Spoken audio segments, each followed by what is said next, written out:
kalau ketika itu KPU yang telah mendiskualifikasi tidak mau menerima putusan sengketa dari Bawaslu itu, langkah selanjutnya apa yang akan terjadi?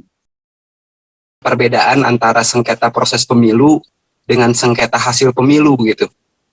Dan apakah Mahkamah Konstitusi atau MK itu bisa menangani sengketa proses pemilunya?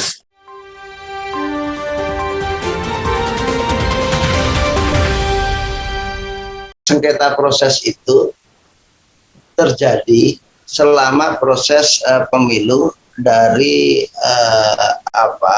sejak awal dibukanya tahapan sampai kemudian nanti muncul atau selesainya tahapan atau hasil sampai adanya hasil yang ditetapkan.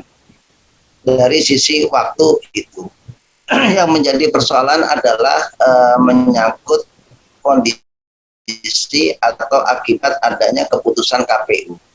Jadi misalnya KPU membuat penetapan peserta pemilu, KPU menetapkan tentang daftar calon legislatif baik yang sementara maupun yang tetap, atau kemudian jadwal kampanye, apapun kemudian yang menjadi keputusan dari KPU. Nah, keputusan ini dokumennya bisa berita acara, bisa surat keputusan, tetapi kaitannya dengan proses-proses tadi yang berkenaan, misalnya tadi penetapan. Sehingga ketika ditetapkan peserta pemilunya ini partai apa saja, ternyata ada partai yang tidak masuk sebagai peserta pemilu atau ditetapkan tidak memenuhi syarat sehingga tidak dapat ditetapkan di dalam proses pemilu itu sebagai peserta, dia punya hak untuk menggugat. Nah, apa yang dipersoalkan itu objeknya sengketa proses pemilu. Sementara kalau itu hasil pemilu, objeknya adalah penetapan KPU khusus mengenai hasil pemilu. Dia akan muncul setelah hasil itu selesai. Terkait dengan masalah di hasil atau yang tadi disebut perselisihan ya, mengenai khusus penetapan KPU khusus mengenai hasil pemilu, ini istilahnya tidak sengketa secara bahasa, tetapi menggunakan istilah perselisihan. Ini domainnya, kewenangannya Mahkamah Konstitusi. Bawaslu tidak punya kewenangan untuk menyelesaikan atau menangani komplain-komplain terkait dengan penetapan hasil pemilu. Perbedaan mendasarnya kira-kira di situ, kalau mau disederhanakan, dari objeknya itu berbeda mengenai keputusan KPU terkait dengan selain hasil itu masuk proses pemilu, yang khusus hasil perselisihan hasil pemilu. Dari subjeknya yang akan menjadi para pihak terkait dengan sengketa proses pemilu sejauh ini baru peserta pemilu. Baru peserta pemilu yang dapat menjadi pemohon. Dan ini dikecualikan atau diperluas ketika bakal calon peserta pemilu yang tidak ditetapkan oleh KPU sebagai peserta dapat menjadi subjek di dalam sengketa proses ini sebagai pemohon, istilahnya begitu. Perselisihan dari sisi objek ini adalah ketetapan KPU khusus mengenai hasil dan pemohonnya adalah mereka yang terkena kerugian langsung, yang di situ persoalannya ada di beberapa hal nanti pemohon menyampaikan, tetapi sangat terkait dengan masalah hasil yang ditetapkan oleh KPU. Lalu perbedaan yang ketiga menyangkut pihak yang akan menangani kewenangannya.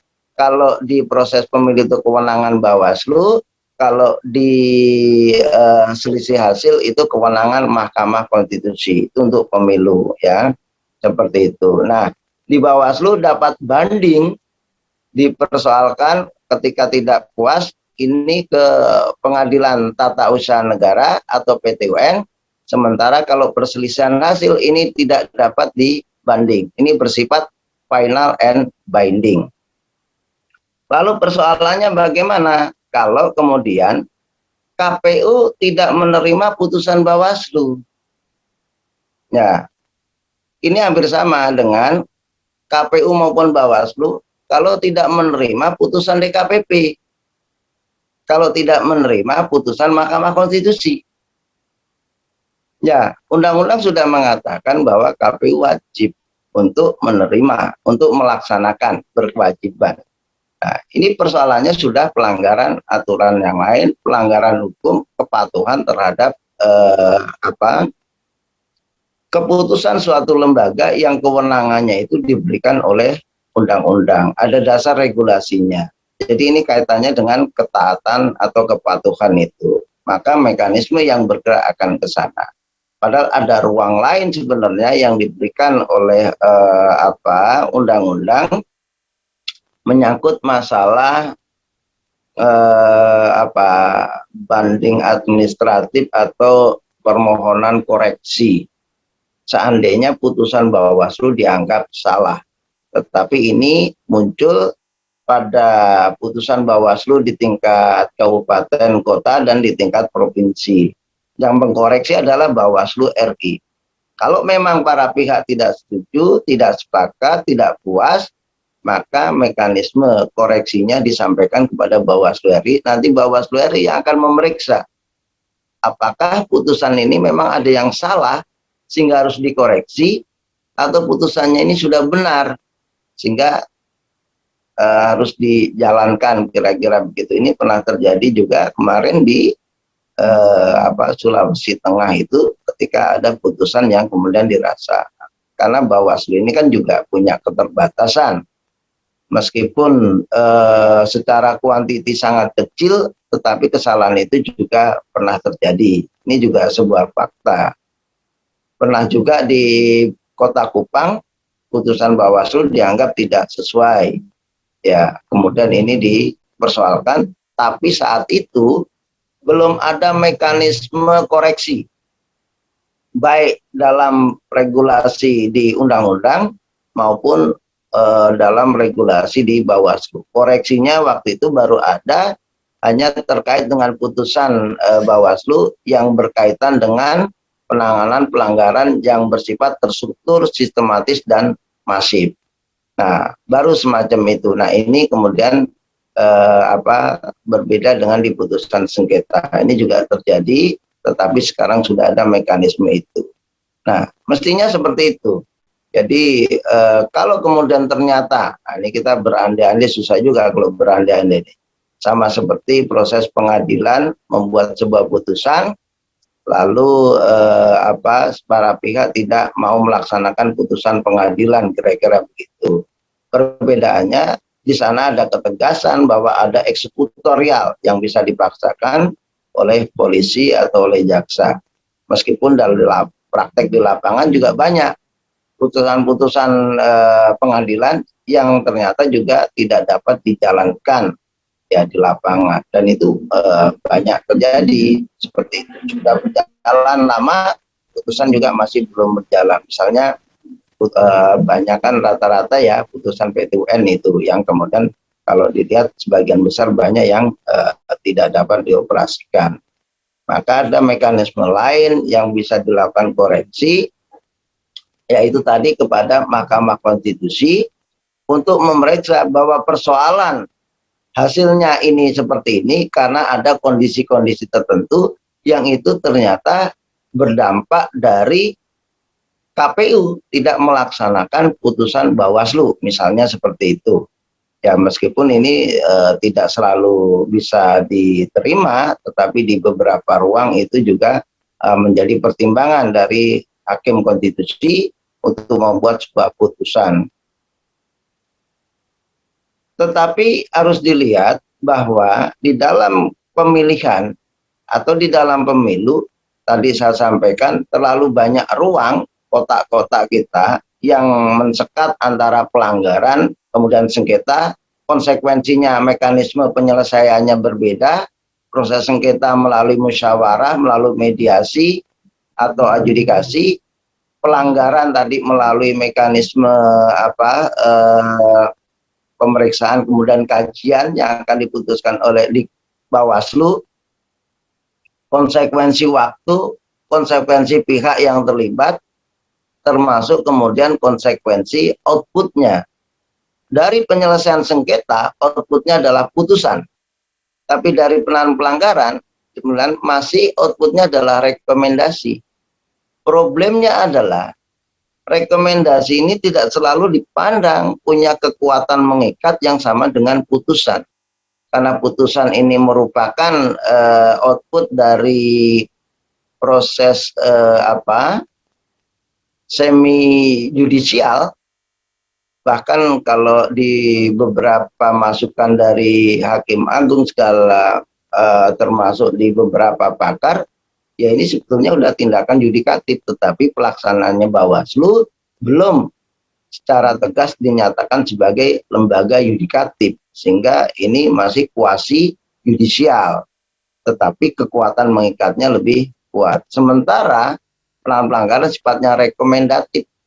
Rekomendatif ini kemudian masih ada filter yang di KPU lakukan. KPU membuat sebuah norma bahwa menindaklanjuti rekomendasi salah satunya adalah memeriksa kembali apakah kemudian rekomendasi itu benar dan dapat dilaksanakan atau rekomendasinya tidak benar. Karena memang hampir sama dengan yang tadi saya contohkan, ada rekomendasi-rekomendasi ini yang ternyata juga bermasalah. Pernah pada suatu ketika di Kabupaten Pakpak di Papua Barat, Panwas saat itu ya, karena ada persoalan-persoalan di lapangan dalam proses pemungutan dan penghitungan suara bermasalah, maka diminta untuk diinstruksikan oleh Bawaslu Provinsi merekomendasikan agar dilakukan PSU. Rupanya ini pusing, sudah merasa kerja kok masih disuruh segala macam, maka entah marah, entah nggak mau tahu, lalu direkomendasikan PSU seluruh kabupaten. Setelah itu hilang, panwasnya tidak ketemu sampai waktu yang lama. Tetapi sudah dikeluarkan rekomendasinya. Nah ini bagaimana? Apakah harus dijalankan sementara seperti itu atau harus dinegasikan? Karena ini sudah rekomendasi dari panwas saat itu. Nah, maka kemudian ada yang memandang bahwa kekuatan rekomendasi tidak sekuat kekuatan sebuah putusan. Itu sebabnya proses-proses ini ada beberapa yang dijalankan, yang tidak, tetapi yang menarik adalah ketika KPU membuat mekanisme untuk menindaklanjuti rekomendasi dengan memeriksa kembali, memfilter mengenai hal tersebut. Meskipun dalam prakteknya ini tidak pas menurut saya, ketika dasar hukumnya proses itu, peraturan KPU itu untuk ruang pemilu, tetapi dimainkan pada saat pelaksanaan pemilihan bupati dan wakil bupati atau pemilihan atau pilkada. Nah, ini sebetulnya nggak pas itu ya. Nah, ruang uji berikutnya di mana? Maka ada keterkaitan. Apakah ini karena tidak tahu, tidak mampu, artinya profesionalitas, atau memang ada kesengajaan, artinya integritas, atau karena persoalan lainnya? Ruang ujinya ada di DKPP. Saya kira tingkatan-tingkatan ini nanti akan bisa menjadi pilihan-pilihan untuk proses-proses tersebut. Kira-kira begitu. Tapi pada intinya memang itu sebabnya ya, pertanyaan tadi, apa sama rekomendasi Bawaslu ini dengan putusan? Ya, sejauh ini berbeda. Betul, sama-sama produk Bawaslu, sama-sama produk KPU atau produk institusi lembaga resmi, antara surat keputusan, berita acara, surat edaran, memo, itu punya daya ikat yang berbeda. Antara penetapan dengan keputusan itu juga berbeda, meskipun sama-sama produk lembaga yang sama. Nah, jadi tidak selalu lembaga ini dilihat dari siapa yang melahirkan, tetapi juga dilihat bentuknya, ya, seperti itu. Ada surat presiden, perpres, ada instruksi presiden, ini juga kekuatannya berbeda. Nah, ini berbicara di hierarki aturan perundang-undangan, kira-kira begitu, macam-macam kaitannya ya. Administrasi negara kita masih membedakan seperti itu, dan ya memang harusnya dibedakan. Jadi tidak semua produk Bawaslu itu kekuatannya sama gitu. Nah, mengenai tadi yang pertama ya, Kang Roni Subihat ya, soal pengembangan para pihak, kalau saya tangkap kira-kira begitu. Ini membawa konsekuensi, pilihan kita adalah pengembangan para pihak atau perluasan definisi sengketa. Kalau pengembangan para pihak yang tidak dibatasi hanya bagi para peserta, tapi juga bagi pihak lain masyarakat, ataupun lembaga pemantau atau siapapun, nanti diatur itu, maka yang harus kita rombak adalah pilihan kita untuk tidak mensekat ini pelanggaran, ini sengketa, tetapi mekanismenya, mana yang bisa dimusyawarahkan, mana yang harus melalui mekanisme persidangan, kira-kira begitu. Ya, misalnya di ruang pengadilan, yaitu terbuka ruang untuk mediasi, itu ada di ruang perdata, ya, betul misalnya. Tapi di pidana ini kan langsung sidang. Di peradilan agama ini memberi ruang mediasi misalnya, kan gitu. Jadi melihat pada perkaranya semacam itu. Di ruang bisnis, nah sekarang mulai kemudian bergerak adanya electoral dispute resolution ataupun alternatif dispute resolution, ya, ini soal pilihan-pilihan. Saya kira kalau pilihannya itu seperti yang tadi, maka kita tidak harus bisa memberikan definisi yang cukup tegas mengenai definisi apa yang disebut dengan sengketa proses pemilu, sehingga meliputi apa saja. Di situ ada para pihak. Konsekuensinya ke sana. Kita ingin mengembangkan para pihaknya, atau kita ingin memperluas definisi sengketa bukan hanya sebagai akibat dikeluarkannya KPU, atau antara peserta dengan peserta, atau antara peserta dengan penyelenggara, ditambahkan di situ adanya pihak lain, apakah masyarakat atau apa segala macam. Ini kan di penanganan pelanggaran sudah memberikan ruang subjeknya, bisa peserta, bisa masyarakat, bisa pemantau, kan gitu. Ya, yang bisa menjadi pelapor. Tapi di penyelesaian sengketa, pemohonnya ini hanya peserta saja misalnya. Nah, apakah kemudian dibuka ruang yang lain untuk proses itu? Kalau saya, itu sepertinya lebih memilih ini persoalan hukum, dipilah mana yang akan bisa menjadi penyelesaiannya melalui mekanisme musyawarah, atau mana di sidang, atau semuanya tegaskan saja, kecuali yang pidana adalah di mediasi dulu. Kalau mediasi tidak berhasil, baru kemudian diadjudikasi. Nah, nanti konsekuensi di Bawaslu adalah adanya bagian yang menangani khusus mediasi, ada bagian yang khusus menangani adjudikasi atau persidangan. Karena semestinya antara pihak yang melakukan pengawasan menjadi penemu, pihak yang memediator dengan pihak yang akan menjadi adjudikator atau memimpin sebuah persidangan, ini seyogianya orang yang berbeda, sehingga dia tidak mengakui hasil pengawasannya itu terhadap hasil dalam pemeriksaan selanjutnya. Nah, semestinya gitu, idealnya ya. Tapi di kepemimpinan kita sampai saat ini, ya Bawaslu ini mengawasi juga, ikut menjadi mediator, dan dapat juga terlibat di dalam proses pemeriksaan selanjutnya, termasuk di ranah pidana yang tergabung di sentra Gakumdu. Nah, jadi pilihannya ke sana menurut saya lebih dititik beratkan kepada bagaimana mendorong mekanisme untuk memulihkan sebuah keadaan yang di situ dirugikan para pihak, terkait dengan hak-hak politiknya. Jadi dapat menggunakan penyelesaian sengketa pemilu alternatif itu, alternatif penyelesaian sengketa proses pemilu. Jadi tidak menggunakan hal. Saya kira itu Kang Ridwan respon yang ingin saya sampaikan. Terima kasih.